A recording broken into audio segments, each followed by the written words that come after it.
जुनेद, तुम यहां क्या कर रहे हो? कुछ नहीं, बस ऐसे ही। इतना सब कुछ हो जाने के बावजूद हमें बात करने का मौका नहीं मिला। मैं बस जानना चाहता हूं कि तुम इन सब बातों को लेकर क्या सोचते हो।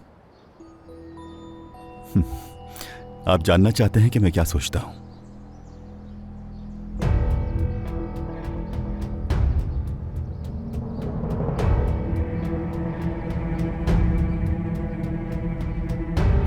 दादी जान, हाय, ये कहां से आ गए? हाय।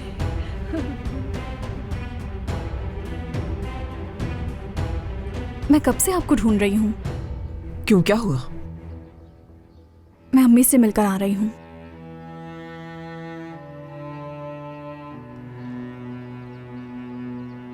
आप जो कर रहे हैं मुझे नहीं लगता कि वो ठीक है करीम साहब। ये मेरी ज़ाती राय है और आपके पूछने पर बता रहा हूं मैं, वरना मैं इस बारे में आपसे कभी भी जिक्र नहीं करता। तुमसे पूछने की सिर्फ और सिर्फ वजह यह है कि तुम नसरीन के कजिन हो। तो क्या तुम्हारी नजर में ये सब कुछ जो हुआ है वो ठीक हुआ है या गलत?